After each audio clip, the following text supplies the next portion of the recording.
আমার বন্ধুরা, আশা করি ভালো আছো। Welcome to my channel honours Broz educational. বন্ধুরা, আজকে আমাদের আলোচনার বিষয় হলো ওয়ান সেন্টেন্স স্টোরি, অর্থাৎ সিঙ্গেল সেন্টেন্স স্টোরি। অর্থাৎ কিনা একটি বাক্যের মধ্যেই একটা গল্প লুকানো থাকবে। তাহলে বন্ধুরা, শুরু করছি আমাদের আজকের আলোচ্য বিষয় ওয়ান সেন্টেন্স স্টোরি। আজকের আধুনিক যুগ, ডিজিটাল যুগ, মানুষ নিজেকে নিয়ে নিজের কাজে, নিজের চিন্তায়, নিজের কল্পনায় ব্যস্ত। অবসর বিনোদন বিষয়টি দূর, বহু দূর চলে যেতে বসেছে। মানুষের হাতে যেন সময় নেই। দীর্ঘ নভেল, স্টোরি, পোয়েম পড়ার তো সময়ই নেই।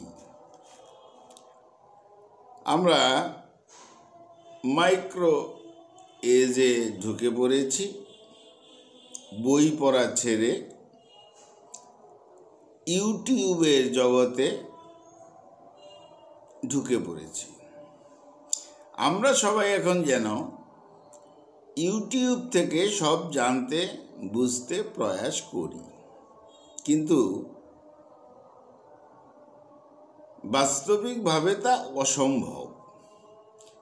সব কিছু ইউটিউব আমাদেরকে দেবে বা তার থেকে পাবো, এটা সম্ভব নয়।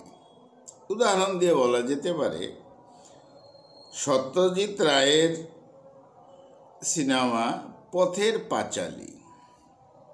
এবার ইউটিউবের মধ্যে পথের পাঁচালীর বিশ্লেষণ পাওয়া যাবে, তার থিমটা কি, বিষয়টা কি পাওয়া যাবে। কিন্তু সত্যজিৎ রায় যেভাবে পথের পাঁচালীকে রিপ্রেজেন্ট করেছেন, সেই স্বাদ, সেই টেস্ট, সেই অভিজ্ঞতা ইউটিউবের দ্বারা কোনোদিনই সম্ভব নয়। অর্থাৎ প্রকৃত সত্যজিৎ রায় কিংবা তার যে ক্রিয়েশন পথের পাঁচালী, সেটা ইউটিউবের ব্যাখ্যার দ্বারা সম্ভব নয়। হ্যাঁ, ইউটিউবের মধ্যে যদি সেটা সত্যজিৎ রায়ের হুবহু সেই সিনেমা পথের পাঁচালী দেখা যায়, তাহলে পাওয়া যাবে। কিন্তু আমরা যারা ইউটিউবের বিশ্লেষণ থেকে সব কিছু জানতে চাই, সেটা সম্ভব নয়। অর্থাৎ অরিজিনাল যে স্বাদ, টেস্ট, সেটা পাওয়া সম্ভব নয়। আমরা ইউটিউবের মাধ্যমে সব কিছু জানতে পারবো, বুঝতে পারবো, অর্থাৎ এটা সম্ভব নয়। কিন্তু একটা রূপরেখা জানা যায়। যেমন শরৎচন্দ্রের লেখা পথের দাবি। তিনি পথের দাবিতে কি বলতে চেয়েছেন, ইউটিউবের বিশ্লেষণে তা বোঝা যেতে পারে যে এই কথা বলতে চেয়েছেন। কিন্তু প্রকৃত পথের দাবিতে শরৎচন্দ্র যা বলতে চেয়েছেন, সেটা কি সম্ভব? মনে হয় না। রবীন্দ্রনাথের চণ্ডালিকাতে তিনি যে এক্সপেরিমেন্ট শেয়ার করেছেন, ইউটিউব দেখে তার বিশ্লেষণে বোঝা যেতে পারে যে ওভারভিউটা এই।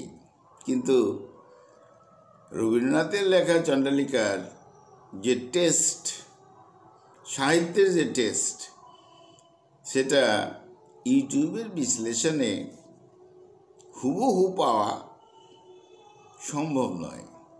কারণ রবীন্দ্রনাথ এবং তার ক্রিয়েশন আর একজন ইউটিউবার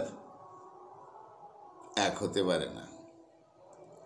যাই হোক, বাস্তবে তাহলে সম্পূর্ণ কিছু যেন অসম্ভবই থেকে যায়। বড় বড় সাহিত্যিকরা যা বলতে চেয়েছেন সেটা শোনার মানুষের ধৈর্য নেই, এমনকি ছাত্রদেরও ধৈর্য নেই। তারা একটা সাধারণভাবে বিষয়টা এই জানতে পারলেই খুশি। যাই হোক, তাহলে Rabindranath, Saratchandra, Satyajit Ray, William Shakespeare, Wordsworth Shelley, তাদেরকে অনুভব করা বা তাদের সাহিত্য বোঝা সেটা দূর, বহু দূর চলে যায়। কারণ এখন স্টুডেন্টসরা ইউটিউব নির্ভর স্টুডেন্ট। আমরা একটা সাধারণ ওভারভিউ পেতে পারি ইউটিউবের মাধ্যমে, কিন্তু রবীন্দ্রনাথকে খুঁজে পাওয়া যাবে না, নজরুল ইসলামকে খুঁজে পাওয়া যাবে না, অসম্ভব। সেই কথাই যে একজন ইউটিউবার, আমি ইউটিউবারকে ছোট করে বলছি না, অসম্মানও করছি না, একজন ইউটিউবার, তিনি ইউটিউবার মাত্র, কিন্তু তিনি লেখক, কবি। রবীন্দ্রনাথ, নজরুল ইসলাম, শরৎচন্দ্র, সত্যজিৎ রায় নন। যাই হোক, আর একজন ইউটিউবারের কাজও এমন নয় যে রবীন্দ্রনাথ যা যেভাবে বলছেন সেটা বলা সম্ভব হবে বা বলতে পারবেন বা বলবেন, এমন বিষয় নয়। আনুষঙ্গিক একটা কাজ ইউটিউবার করে থাকেন। যাই হোক, এইভাবেই ধীরে ধীরে ওয়ান সেন্টেন্স স্টোরি সাহিত্যক্ষেত্রে নতুন সংযোজন, কারণ মানুষের এখন সময় নেই। ওয়ান সেন্টেন্স স্টোরি, একটা সেন্টেন্সের মধ্যেই যদি একটা স্টোরি অনুভব করা যায়, ক্ষতি কি? এইভাবেই তৈরি হয়েছে ওয়ান সেন্টেন্স স্টোরি। মূলত স্টোরি বটে, পাঠককে অবশ্যই ইন্টেলেকচুয়াল হতে হয় এই ওয়ান সেন্টেন্স স্টোরি অনুভব করতে হলে, সময় দিতে হয়। ওয়ান সেন্টেন্স স্টোরি, এক বাক্যের যে গল্প সেটা শুনলাম চলে গেলাম এরকম করে হয় না, তাকে অনেক সময় দিতে হয়। এই ওয়ান সেন্টেন্স স্টোরির মধ্যেও কিন্তু ক্যারেক্টার্স রয়েছে, সেটিংস রয়েছে, কনফ্লিক্ট রয়েছে, সলিউশন রয়েছে, সবই রয়েছে, লক্ষ্য করতে হবে। তবে পাঠককে অবশ্যই সময় দিতে হবে, তাহলে ওয়ান সেন্টেন্স স্টোরি বোঝা যায়।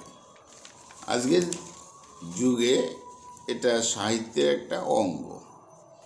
যারা সাহিত্য নিয়ে তেমনভাবে পড়ে থাকেন না, তারা হয়তো ভাববেন যে ওয়ান সেন্টেন্স স্টোরি, একটা বাক্যের মধ্যেই গল্প আছে। আমরা উদাহরণে আসব, পাওয়া যাবে।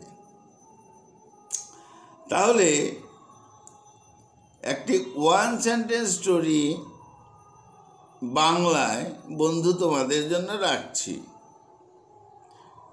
তবে মনে রাখতে হবে, ওয়ান সেন্টেন্স স্টোরিতে টুইস্ট থাকবে, তোমাকে বুঝতে হবে, মজা আছে, সাহিত্যের মজাও রয়েছে। যেমন বাংলায় এক বাক্যের একটি গল্প বলছি আমি, ওয়ান সেন্টেন্স স্টোরি। শোনো এবং লক্ষ্য করো এবং একটু ভাবতে প্রয়াস করো যে কেমন করে ওয়ান সেন্টেন্স স্টোরি, একটি বাক্যের মধ্যে গল্প হয়, গল্প লুকিয়ে থাকে। যেমন কেউ লিখছে, মা তোমাকে আমার ভালোবাসার কথা ছিল, কিন্তু, গল্প কিন্তু শেষ। মা, তোমাকে আমার ভালোবাসার কথা ছিল, কিন্তু। এবার বন্ধু, তুমি এবার ভাবতে শুরু করো কি রয়েছে এর মধ্যে, কত বিশদ বিষয় রয়েছে। মা, তোমাকে আমার ভালোবাসার কথা ছিল, কিন্তু। হিন্দিতে যদি বলো, मम्मी मुझे तुम्हें प्यार करना चाहिए था, लेकिन। मम्मी, मुझे तुम्हें प्यार करना चाहिए था, लेकिन। ভাবতে হবে। মা, তোমাকে আমার ভালোবাসার কথা ছিল, কিন্তু। গল্প এখানে শেষ। লক্ষ্য করা যায় সুভাষবাবুর একটা কবিতার একটা কি পয়েন্ট রয়েছে। অনেক বড় কবিতা, কিন্তু সার্বিক কবিতার মধ্যে যেন এই লাইনটা, এই ওয়ান সেন্টেন্স অনেক কিছু বলে। কি ছিল? ফুল ফুটুক না ফুটুক আজ বসন্ত। এই সিঙ্গেল সেন্টেন্সটা অনেক কিছু বলে। এরকম ওয়ান সেন্টেন্স স্টোরি অনেক কিছু বলে। এটা ওয়ান সেন্টেন্স কবিতা যদি ধরে নিই, ফুল ফুটুক না ফুটুক আজ বসন্ত, অর্থাৎ একটি পংক্তিতে অনেক কিছুই বলছে। অর্থাৎ এই কবিতাটা লম্বা কবিতা, যেন খুব দরকার নেই ব্যাপারটা, এর মধ্যে অনেক কিছু থাকে। এই লাইনটা অনেক কথা বলে। এবার in Paradise Lost by John Milton, এখানে অ্যাজ স্যাটার্ন ডিক্লেয়ার্স, লুসিফারকে বলেছিল Satan, better to reign in hell than to serve in heaven. Better to reign in hell than to serve in heaven. নরকে শাসন করাই ভালো তুলনায় স্বর্গে দাসত্ব বৃত্তি করার থেকে। যেহেতু স্যাটার্ন বলেছিল লুসিফারকে কথাটা, অর্থাৎ স্বর্গে দাসত্ব করার থেকে, স্বর্গ তো স্যাটার্নের নয়, শয়তানের তো স্বর্গ নয়, তাই শয়তান বলছে স্বর্গে দাসত্ব করার চেয়ে নরকে শাসন করা ভালো।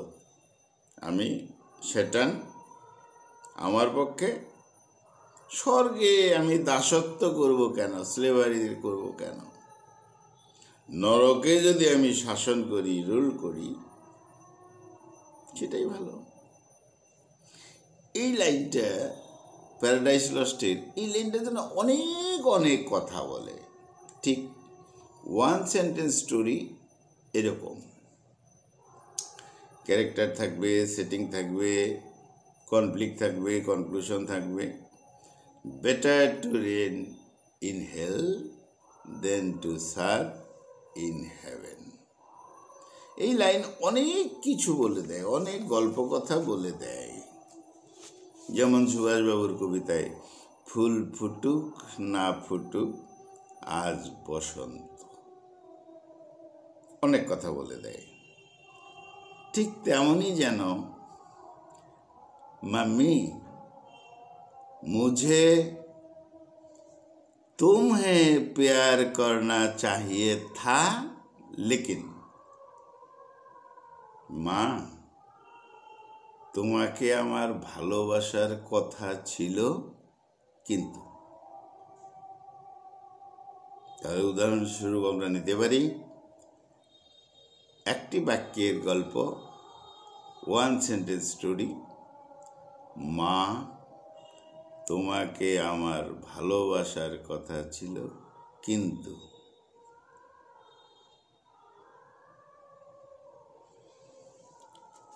তাহলে বন্ধুরা, তোমরাও প্রয়াস করবে, অবশ্যই পারবে। খুব সুন্দর সুন্দর কথা বলবে একটি সেন্টেন্সের মধ্যে। তোমাদের যদি ভালো লাগে, আমি চেষ্টা করব নিজের মতন করে one sentence story, single sentence story তৈরি করতে। হবে কি না জানি না। তা তোমরা যারা আমার ছাত্র বন্ধুরা, তোমরা যথেষ্ট ট্যালেন্টেড। করো না প্রয়াস, একটা সেন্টেন্সের মধ্যে লিখতে গল্প, দেখবে সময় ভালো কাটবে, মন ভালো থাকবে, কল্পনা জগৎ আসবে এবং ভালো লাগবে তোমার নিজেকে। One sentence story. তাহলে বন্ধুরা, আজকে আমাদের আলোচনার বিষয় ছিল আধুনিক সাহিত্যের একটা নতুন দিক আসতে চলেছে, ইংলিশ লিটারেচারেও আসতে চলেছে, ওয়ান সেন্টেন্স স্টোরি। বন্ধুরা, প্রথম 5 সেন্টেন্স স্টোরি করতে পারো, 3 সেন্টেন্সেস স্টোরি করতে পারো, তারপরে আসবে ওয়ান সেন্টেন্স স্টোরিতে। অর্থাৎ কমিয়ে নিবে। প্রথম 5 সেন্টেন্সে করো, তারপর 3 সেন্টেন্সে করো, তারপরে ওয়ান সেন্টেন্সে করো। তোমার কল্পনা শক্তি, তোমার চিন্তা ভাবনা, জগৎটা অনেক দূর আসবে, ভালো লাগবে। যাই হোক বন্ধুরা, আজকে তাহলে আমাদের আলোচনার বিষয় ছিল one sentence story or single sentence story. বন্ধুরা, খুব ভালো থেকো, খুব ভালো থেকো। আমার চ্যানেলটা সাবস্ক্রাইব করো।